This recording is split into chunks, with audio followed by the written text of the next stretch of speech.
Hey everyone, welcome to another episode of the Next in Time podcast. I'm your host, ST Tangarala, and today our guest is none other than Steve Woodruff. He is the founder and CEO of LiVEWirz, a mobile media company focused on connecting live fans to the artists they love in the moment. He's looking to help capture exclusive moments of the day of every concert and festival and make the fans' experience much more significant than before. So, Steve, welcome to the show. Thank you so much. Good to see you. Happy to be here. Yeah, I'm glad you're here because you're a guy who's very passionate about music. You really like what you're doing in that space and looking to really enhance the fan experience. So how's like what was the crux as to why you decided to why you decided to build this in general? Oh, sure. Well, I've been a musician all my life. I've been in the live music industry for, geez, the better part of 22 odd years. So I've experienced a lot of the good and the bad about the industry firsthand. And when I got together with my co-founders, we really wanted to build a solution around helping artists capitalize more so on everything that they're doing at the concert space. So we kind of said to ourselves, all right, we have our own experience, but let's go out and talk to other people. So we talked to a ton of fans and industry leaders and other musicians like ourselves as well. And essentially we had that aha moment where we figured more than just simply artists were losing money, but there was a huge need to simply monetize the phones at concerts, usually the larger scale concerts. Yeah. And that was kind of like our huge aha moment. So basically you said you were part of a band. So what type of instrument were you playing? Oh yeah. Well, I play three different instruments. I play guitar, drums, and a little bit of bass. You're very talented. That's why you say. Thank you. Yeah, I also played. I'm an old guy. I also played the original CBGBs in New York City a couple of times, though outside I'm of just wondering, do you have any connections with Jay-Z or anything like that, or when back in no, the not day? yet. I Not because yet. you're from New York. It's like and New York, especially Upper West Side. I think that was like a haven for the upcoming of a lot of different rap artists and also a lot of major music stuff Yep, going on. very, very much so. And that's actually where I'm from originally on the Upper West Side of Manhattan. Yes. It's I don't know. I can tell from the way you talk, the way you're excited about music, that you're from there because Upper West Side is basically the music haven of New York. Very much so. Very much so. Cool. Cool. Yeah, but what was the so how's work been? You said you've been working on this for about several months, like 18 months in a way, right? Yes, yep, definitely. Right after the whole pandemic started, we really got to work on this, and it's been good. But I'll be honest with you, in a good way, it's been crazy too because we've just launched our public beta this summer, and as you can imagine, we've just been inundated with requests for LiveWires to come out to shows. We've got another show actually tomorrow night as well with 5 or 6 different artists there as well. So we're starting to ramp up pretty quickly. So okay, so in your mind, what do you feel like has been like the biggest highlight of the week for your startup? Oh boy, getting a lot of really positive feedback and just getting those reoccurring, bands coming back saying like, "Hey, you know what? We had a great time with you guys. Please come back again. We love what you're doing and come on back." That's really good. It says a lot about the work that the whole team has put in thus far. Got it. So where do you, yeah, tell me about more about your background, like where you come from. Why did you like, how did you become the musician, like the fan of music that you are right now? Oh boy, it's a good story. So I grew up in Hyannis, Massachusetts, in Cape Cod, and then when I was 12 years old, I moved out to New York City, and I was really exposed to a lot of the crazy culture that was going on in New York City in the 90s and in some bit of the 80s as well. And I really fell in love with it. A lot of my friends played music, so I started as a kind of like a music engineer for them, running their PA systems, helping as a roadie, moving their equipment around, and then I played as well. So I would start playing in different bands and everything. And I got to be honest with you, I've been in it ever since. I've been in digital media. I worked at Priceline.com for a while, kind of going away from the music thing, but whether it's video editing or anything like that, or working at rehearsal studios and recording studios. I've always been in digital media. Love it. So he's like, so you were part of the. Well, have you ever met Jay-Z ever? That's my. No, I have not. Actually, I did just work a show at the VMAs recently. Yeah, So I was very close to a lot of the artists, including, everybody from Jack Harlow to the Red Hot Chili Peppers, great guys. yeah. And I'll tell you this: the Red Hot Chili Peppers was my favorite band growing up.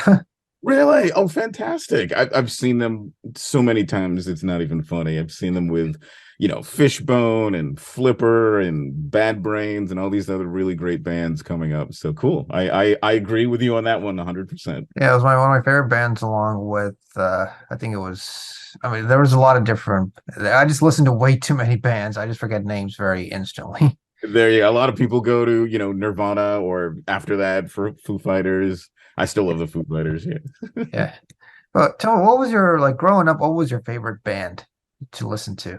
Ooh, I had a few. Not to pull the classic rock theme, but Led Zeppelin was definitely one of them. Nowadays, like I was saying, it's Foo Fighters, but there's a small band I don't know a lot of people know, Husker Du and the Minutemen, Smashing Pumpkins, bands like that.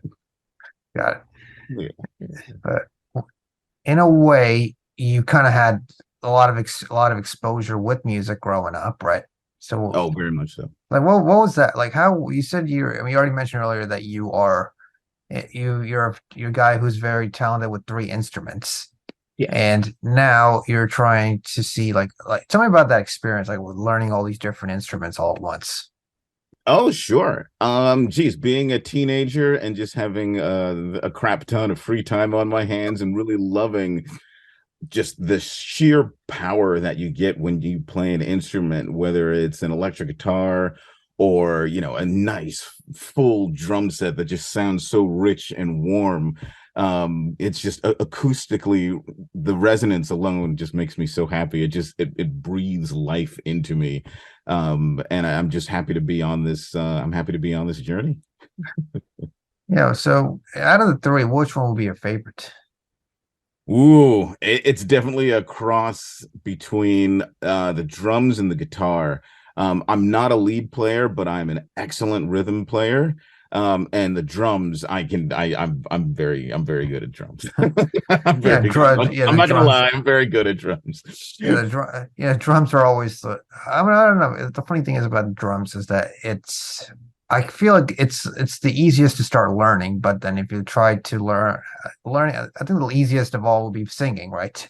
Like Could vocal, be. Yeah, could yeah. be vocal, and then going to drums, and then when you start going into the wind instruments like saxophones, Oh yeah. Yeah, then that it starts getting more and more complex because now you got to exhibit a certain tune of the instrument, exactly. and at different, yeah, you got to exhibit that. And because I think I'll tell you the funny thing about saxophone versus pianos. Like piano is more like you're sitting down, you're letting your fingers do the movement, create the music for you. But saxophone, clarinet, those kinds of instruments, they're like you got to have you got to have your mouth do the work for you, and then Um, that is triggered by the brain in a way. there you go. And yeah, No, I can imagine because it's funny because you mentioned the piano. My mom always said I should learn the piano first, just like one of my cousin did. And I look back on it now and I understand why she would say that because it is such like a base instrument for all other instruments. But I do okay. Now, you play saxophone? no. I have friends who played that before, and I remember what it was, how it felt. Yeah. So it's But fun. I was gonna say like now that because you've played instruments, you've had a lot of favorite bands growing up, and now that but you've also been to a lot of concerts, right? Growing up, Oh my gosh. I make no bones about it. I've been to hundreds of concerts. Yes. yeah, because the reason why I'm asking these kinds of questions was because you're building an app meant for that experience in the concerts and also to provide the music experience. So that's why I'm trying to see, like, which side of you has triggered which side of you kind of triggered the motivation to be able to build this app in general? Oh, I would say it's a combination of both the artist side and the fan side. As much as I'm a player, I am a lover of music, very, very much so. I have a funny story. When I was growing up, you go to parties and girls always ask you to dance or something, and I would always, my line was always, I never dance, but I make the music that people dance to. That would always get me a date somehow. I don't know how, but it always was. All the music, that's what you had to do was if you can't dance, then you had to create the way you have to basically control the situation where you say, okay, I cannot dance, but I can create the dance. Uh, Exactly, exactly.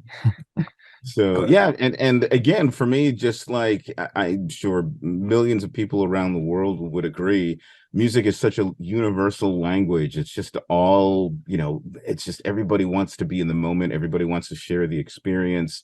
I don't care where you're from on this planet. When you hear a song you like, it puts a smile on your face and a snap in your step. yeah, so I mean, because if you put on something that you really like, you really feel invigorated. Very, very much so. As you can tell, I am on a daily. But okay, so tell me about like because I think now we want to segue into live wires. So you're trying to see how you can connect you're trying to see how you can build that connection between live artists and their fans in a way. Like how is it like tell me about the overall mission and vision of what you're trying to build. Sure, absolutely. Well, what we're really trying to do is build that, like as you had said, that connection between everything around the concert. So LiveWires doesn't broadcast the concert. There's no ads and there's no algorithm to push chunky content to you. It's you receiving the content from the artists that you're going to go see before and after the concert. So everything from sound check to the after party is what we say. So what we do is we help artists monetize that content, put it on our platform, and then share it with their fans. You know what that so what do you feel like has given you that inspiration to be able to do so? Is it because of your personal experiences with the with the fan sorry with the artists themselves or something like that or Yeah, very, very much so. Not only have we gone and spoken to so many different artists and fans as well, but having that need, if you will, as a fan and as an artist, because a lot of artists they don't realize that they make so much content around concerts that they can actually monetize that, and fans want to see it from everything that we've done and everything that we've seen, fans want to see it. It's just right now, a lot of that content gets stuck between cat memes and pasta recipes, and LiveWires is the only platform dedicated to live music. so is it kind of like TikTok except instead of having cat videos or maybe like dance videos or I don't know like TikTok man it's meant for dance videos you can at least have live experiences from the concert because I would say, is it the way you're trying to do is what you're trying to build is it's more about having the live concert experience. The artist doesn't have to pose in front of the phone, in front of the camera to do something just to make their fans happy. They can just be like, okay, I'm just gonna have a regular concert, and then someone will capture the app will capture it and then showcase it to their fans rather than having to have the artists like stand right in front of the camera and just do something they have to do to make the fans happy. Very, very much so. It's a much more natural and a much more organic approach to content. Much like the way Be Real has captured a lot of people by just being real. We're shying away from the rehearsed and posed moments, and we're really trying to capture those unscripted and unedited moments that true fans really want to see. I know one of my favorite bands is Helmet, and if I have the opportunity to see them, if I'm going to a Helmet show, and I have an app that lets me see them, like backstage rehearsing and like shouting out to the fans, like, "Hey guys, are you pumped for tonight?" I'm gonna be on there watching it and getting pumped for the show. Yeah, Um, how does the whole like user experience works? Let's say, for example, I download your app. I have my favorite artist. Let's say, for example, Maroon 5. They're doing cool. a con. Let's say Maroon 5. They're doing a concert tomorrow, and they have something. Yeah. So let's say Adam Devine. He's doing Okay. something. He's Adam. I'm getting mixed up with these names lately, That's but okay. That's okay. Adam Levine or Adam Devine, but Adam Levine, something like that. So he is going to be doing. He's doing one of his songs right now, and he's going to perform it. Let's say on in Madison Square Garden. Let's say I am. Let's say I can't go to Madison Square Garden because I can't buy the tickets. So let's say if he were to broadcast this on LiVEWirz, I could then watch what he's doing right before from getting on stage till the after party in a way, right? It's like Exactly. Very, very much so. You have it right on the head. So we don't broadcast the concert. Again, there's no ads or anything like that. We capture everything before and after the show. So when he's backstage, grabbing some water, he gives a quick shout out to the fans and thanks them for coming. And we are very, very non-intrusive. Again, it's a very, very organic experience. The app interface is actually split top and bottom into two different feeds. At the top, you have the artist feed from what they post before and after the concert and all the other artists that you signed up for. And the bottom feed is where your fans are and your friends. So we call the top the stage and the bottom the pit. yeah, Because everybody at wants to least be in the what you're pit. trying to do is democratize the concert experience even further than just simply, is it because of the fact that you have seen a lot of videos. Like you've seen people take videos of concerts, but they're just and post it on TikTok or YouTube Oh, yeah. or Facebook or something like that. How do you feel? What do you think about? How do you feel about that experience versus what you're doing with LiveWires? Is that Ooh, I feel like that experience when someone simply posts 5, 10, 15, 20, 30 seconds of an artist on stage, it's a very passive experience. It's a very one-way experience. With live wires, it's very interactive. The artist knows that he's giving shout outs to fans that could or could not come to the show.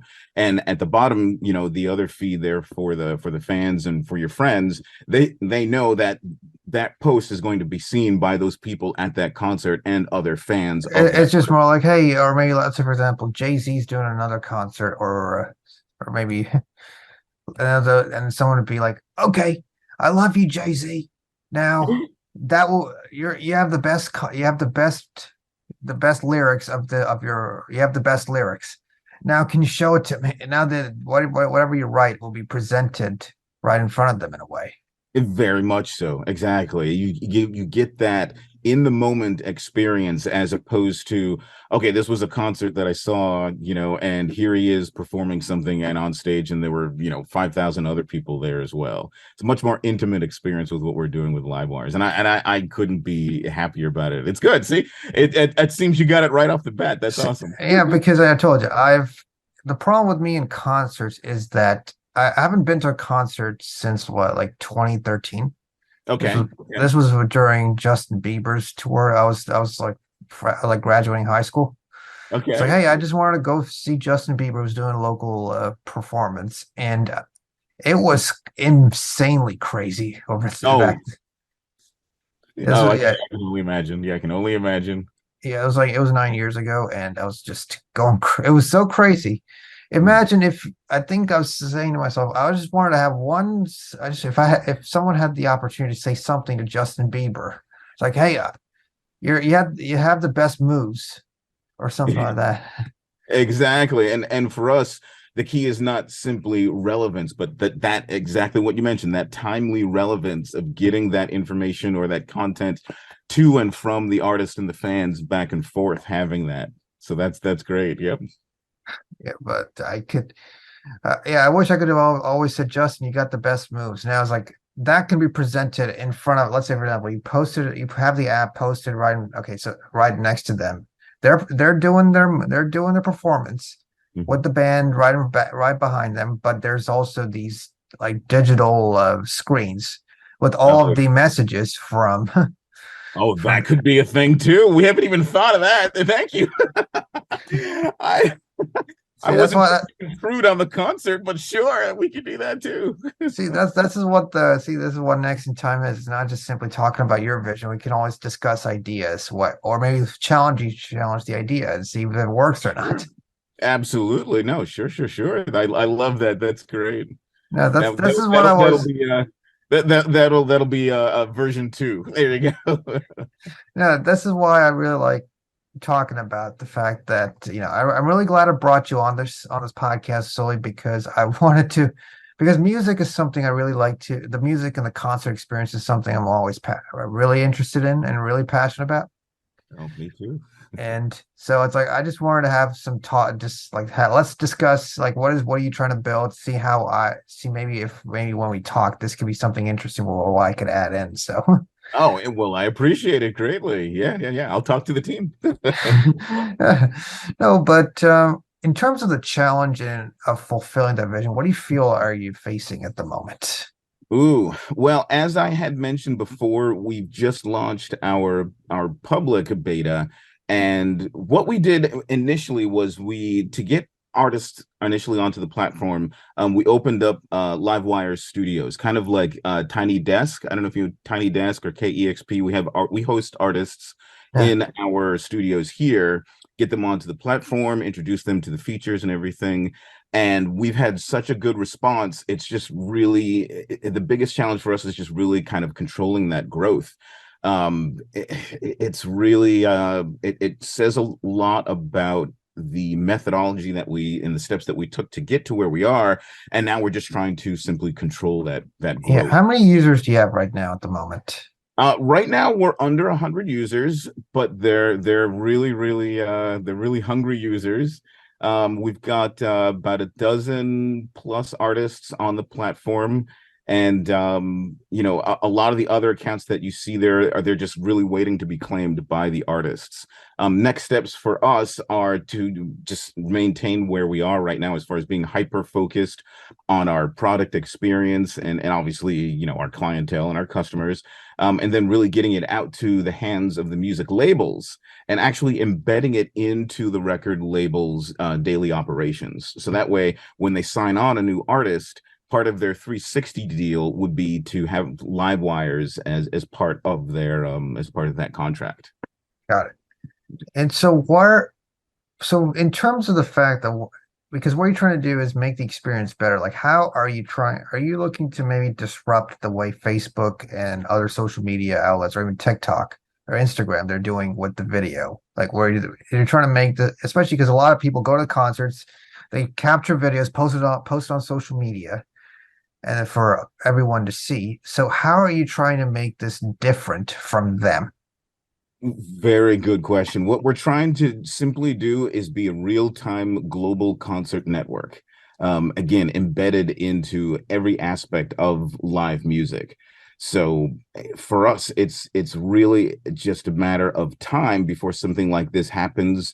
And if you sense a sense of urgency in my voice, it's because there really and truly is a need for this in the industry. It's much like LinkedIn to Facebook. Like LinkedIn is solely focused on, that audience of work-based connections and networking. Yeah. And we're solely focused on live music now. Obviously, there's lots of other opportunities internationally and adjacent markets, sports, esports, et cetera, et cetera. But right now, we're hyper focused on, the product experience, growth, retention, et cetera, the usual. Yeah. Do you feel like there is what do you feel like there is a lot of competition out there with what's going on? Because everyone out there wants to build like this concert experience everywhere they go. They want to enhance that experience or they want to make it even more better and then even more better. But do you feel like there is a certain limitation to it, or do you feel there is a more expansive form of like how you can make of a concert in general? Without a doubt, expansive, because whether you're doing something live and in person, which is what we love, or you're doing something in the metaverse, or you're doing something virtually, there's always a need for fans to want more. That's the one resounding thing that we've heard from the fan side is fans want more for their money. They want more for their time. They want more from their artists. They want more ways to interact with their artists. And we're even opening up, building a storefront so artists can sell things and actually monetize not so much their conventional goods like t-shirts, but more so digital stickers that they can monetize their album artwork. They can tease their concert visuals. So you went to a Justin Bieber concert, he can monetize that content by saying like, hey, here's like some teaser video of what we're going to be doing at the concert. Here's some background graphics. Here's some stickers and emojis that you can put on your pictures when you're taking selfies at the concert. But yes, without a doubt, expansive. And the great thing is that a lot of labels that we've spoken to, they don't have the time, or they don't have the expertise to do exactly what LiVEWirz is doing. So we're happy to help, and we're happy to talk deep partnerships without a doubt.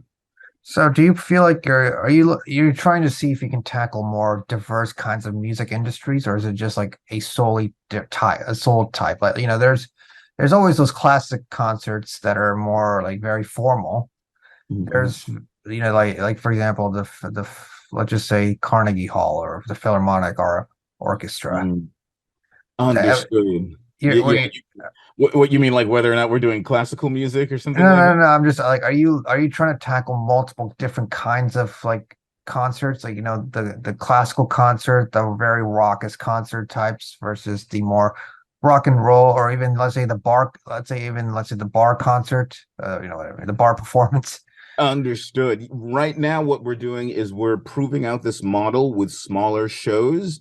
And as far as genres, we're really hyper focused on two different sets, being rock, pop, and then the EDM space. Our research has shown that those two groups are the most enthusiastic. We've looked at research from across the board, from everyone from Live Nation to Billboard, and all that research kind of points to the fact that those two groups spend the most and want the most. We will eventually expand into, I guess, hip hop and rap and country and all these other segments, but we are really What? focused on those two segments right now. Yeah. So what's your overall 10-year goal with this, 10-year goal is to or have 5-year goal? Let's say start with five. 5-year goal is to be definitely in every single regional market in America, being New York City, Chicago, Los Angeles, down in Austin, of course, and down in Florida, Miami, and then eventually expanding from there. All right, Yep. cool. And now your 10-year goal. 10-year goal is to be that go-to embedded platform for every major label, whether it's Universal or Warner or Sony, using the context that we have, just kind of getting in there and making ourselves entrenched in those industries, and being of extreme value to all parties involved, the labels, the artists, and of course the fans. Absolutely.